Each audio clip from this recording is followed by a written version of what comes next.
Welcome back to episode 17 of the Nueva Vida Group podcast. As you know, we are a privately owned real estate advisory company that supports the high net worth and the ultra high net worth community on real estate acquisitions, project management and development. And today we're going to talk about Marbella in a bit more detail. As you know, we practically spend about 50% of our time there. And we wanted to just go into a bit more detail. So we entered the Marbella market, I would say, in around 2020. And we just wanted to share some key stats on the incredible progression it's had to, 2026. And also go through some live search mandates that we're currently working on in Marbella. So I'll just run through them. So from 2020 until now, so today's date's the 25th of February, there's been a 16% increase in hotel tourism. It's a 60% increase in the average daily rates for hotels, which that blew my mind. There's a 35% price appreciation, and I'll say in ultra prime areas, so like Sierra Blanca, Marbella, Golden Mile, that's closer to 45 to 50%. And just something I read this morning, that was that Marbella was awarded the best destination for Arab tourism in Europe for 2026 by the Arab League Tourism Organization, which I thought was a big win. Not surprised, because we've got a lot of dealings going on there and people interested. So I think that is, that's some really good numbers, and it shows. I mean, it has changed a lot since we were over there, hasn't it? I think the biggest indicator of change is that when we went there was a little bit of an off season. Yeah. February, I'd say from always had a good Christmas, but January, February, March, much quieter months. But those days are long gone. Restaurants were closed. Airports were easy, and quiet, and a few times were minimal. But yeah, no, definitely. I remember we were struggling to find anywhere to kind of do anything during the off season, weren't we? But now it's everything is open. I mean, hotels have always been open all year round there, if in my recollection. But actually, all the restaurants, beachfront, everything, it is an all year round destination.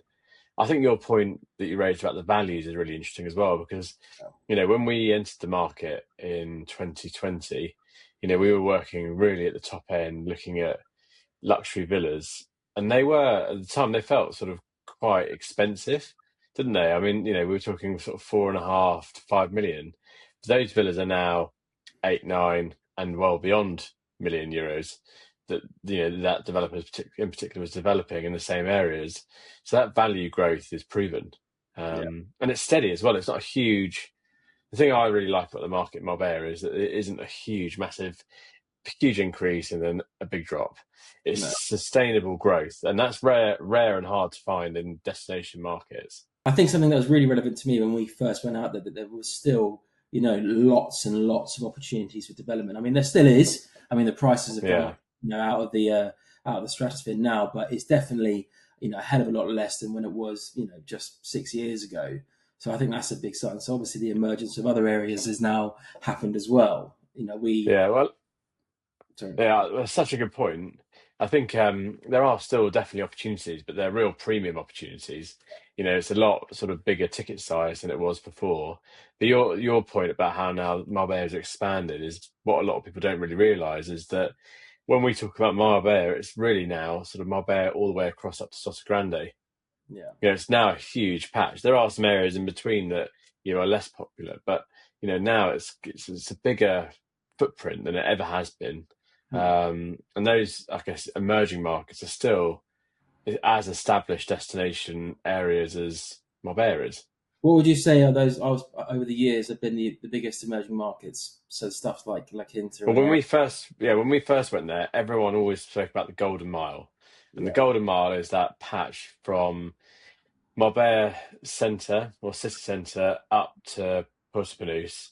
And, it's there that covers sort of where Marbella Club is, Punta Romano, and everything in between. And at the time, Nueva Andalucía, the Gulf Valley, was it established a relatively emerging premium market. Yeah. And that was all because everyone was, at the time, were renovating luxury villas. And that, I think, has just expanded on. I think it's gone into La Quinta, areas that we cover massively in La Quinta and have done a lot of traction and transactions there, all the way through to sort of places like El Paraiso. So I think they're the sort of, El Paraiso for me is one of the most popular emerging markets that's Yeah, already been established, but there's lots of opportunity there. And you're close to amenities and you're close to where we want to be. Guadalmina, San Pedro, especially San Pedro Baja, which is down by the beach, amazing areas and places to live.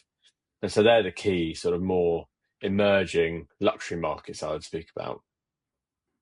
I think the reason we're going to sort of go through these mandates is really to share sort of diverse requirements that people are looking for, but B also the types of people that are considering and looking and why they're wanting to have a home. So the first example is a live mandate we're working on at the moment. They're looking to buy something specifically in El Hirocco, which is a private gated community in La Quinta. So El Hirocco benefits from amazing views, but it's also got the backdrop of the mountains. And La Quinta is literally just next to Nueva Andalucía, so it's easy to get down to Porto Banús and the Golden Mile. And their requirements, they're looking up to about 5.5 million euros, and they want a sort of quite a traditional style home, something with a view, something on a nice sized plot, and they want it to be modernised. So that's quite a common requirement. And interestingly, they're actually thinking about moving from Dubai to Marbella, maybe permanently, maybe semi-permanently, but we've spoken about it before. There's so many similarities in terms of the lifestyle and the type of people that are doing that.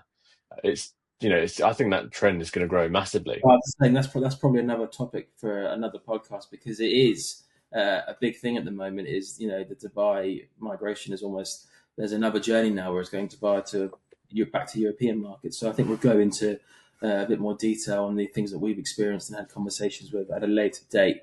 I, Interestingly, about that Dubai back to Europe yeah, conversation, they're not thinking about leaving. Most people that we've spoken to that are in Dubai currently yeah, aren't thinking about packing it in and leaving because they don't yeah, like it. They still love it, but they've now maybe some of them, some of these people have been there for sort of 10, 15 years, are now sort of thinking, well, where else do we go? What else do we do? And they're still going to have a base in the Middle East and the UAE, but they're going to consider it somewhere in Europe, and they want to be closer to the UK for seeing family, for example, yeah, but not quite ready to make that jump back to the cold of the UK. They yeah. still want to benefit from that warm weather and that lifestyle that Marbella offers. So I think that's a really common trend, really, really common trend. Yeah, And you're absolutely. working on a really interesting one at the moment, aren't Yeah, you? Which yeah. is, So I'm working on a family, an American UK family. They've just sold some assets in the last couple of months, and they're going to be looking to retire and looking for a family home. They're a big thing about them is lifestyle. Now they've been extremely successful, and then now just want to take it easy. So we're actively looking for projects in I'll probably say the Golden Mile, just because they don't want to be reliant on cars. They're going to be lucky enough to be just doing cabs everywhere. So they want to be a short distance to all the major lifestyles. So like Marbella Club, Punta Romano. So yeah, we're just trying to identify the right home now. Obviously, like I said, they are looking to retire, so they don't need big space. But what they need is the right space. So the thing yeah, that works for them. So it's not just a this is a really it has to be a really specific type. So types of the open plan needs to be a certain way. The kitchen needs to be in a certain style. Bedrooms need to be levels. So it's a really exciting search, and they're actively really engaged in working with me to really, which I think we've spoken about in the past. It's about we did it with Ray last week. It's about really allowing your clients to open up about what is really important to them, like what from a day-to-day living perspective in a home, what do they want, what do they need. So it's just about spending as much time with them as possible, and then taking that and then applying it to what we do, which obviously we do very well. So it's going to be a really fun project. We've got our is that a project they want to do, or is that more of a it's, finding the it's, right home? it's a bit of both. If they can't Mm. find what they want, then they'll look for an opportunity to find a project and build what they want. So Yeah, so I it's think that sorry, that point there about finding having the best of both worlds. I think Marbella is quite unique to other European markets. yeah, That if you can't find the perfect home, you most definitely can find the perfect project. you can find the perfect Yeah. project in the right location, and then it just needs a couple of amendments. It's as simple as that. Yeah, So yeah, really yeah, popular decision at the moment where, they are, which I think is a good thing. They're not compromising on something that they don't want. They say, right, okay, well, we're not going to buy that. What we're going to do is, find an opportunity in the same location, but then we're going to build something that works for us. So that's a really exciting one, which I'm looking forward to flying out in a couple of weeks and starting that. yeah. And then I think the third example that we wanted to share is another live search and mandate that we have, and this is for a very globally mobile family that have a portfolio Yeah, of homes around the world, and they specifically want, which is a very rare thing to find, unfortunately, in Marbella, but they've got time and patience.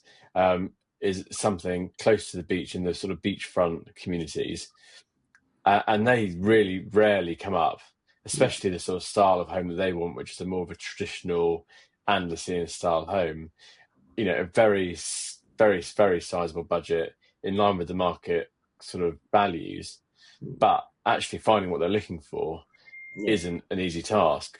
I think when you get a rare search like that, I think the first thing is that they have to be patient. Clients looking for that type of home in the beachfront, they specifically want near to Marbella Club and that traditional style. It's all about having the right network and the right contacts, and Well, that's it where is, they've come to us. this type of thing is screaming up. It's realistically going to be an off-market purchase, isn't it? It's going to be someone's going to, have an opportunity that isn't on the market, and we'll explore that. So my gut feeling is, over time, I think some opportunities will come from that side of things. Yeah, I think it's worth sharing how we approach that, isn't it? As well, is that we've been given the mandate, and then we are very patiently and quietly engaging with not just brokers, but architects, so people that have built and designed houses in the past, lawyers, spending lots of time on that Yeah, opportunity. homeowners now who know things, in the key Yeah, neighborhoods. Yeah, absolutely. yeah. That's it. That I mean, and again, finding that rare home. Once we found that, that'll be one of the most special homes Yeah, in my view. I mean, that patch, as I say, it's hard to find the right home. There are homes there, but it's not always necessarily easy to find the right home that's actually available to buy. But when you do, they're very special. Yeah, so they're three really good examples of the type of clients, the type of requirements that we have. And obviously, mm, this is just specific to Marbella, and we work across all of Europe and other destinations further afield. But I think three really good examples of the type of people we engage with. So those that are looking to potentially relocate full time from another destination, again, patience, looking for the right thing in the right, and they know exactly where they want to be looking. Second is retirement, and that could be at any age. We have a lot of younger retirees, in yeah, their 30s and 40s buying and moving to Marbella. Uh, and they have obviously a specific mandate about what they need, and we can help them either find that or build it for them. And then the third, obviously, mandate is something very rare, but yeah, again, it's a great mandate to have because we know that we can unlock those opportunities for them. And those sort of globally mobile clients, can afford to sit on their other properties around the world and wait until the right thing comes up. And again, that may also be a project as well. We don't know what we'll end up finding. It could be the perfect home, but actually it needs completely renovating to their standard and expectations as well. So yeah, three very sort of typical types of mandates that we work on as a business. And Marbella complements those types of clients so well. That yeah. lifestyle, that experience of being there, and the climate, all year round destination.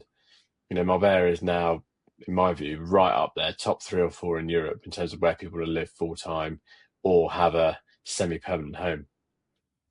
Yeah, absolutely. Couldn't agree more. Um, yeah, brilliant. I think that was really good. I think it gives a good insight on the types of things that we're doing and how we approach things. So, any questions, or if we can help in any way, drop us an email or get in touch, and we'll happily speak then. Thanks.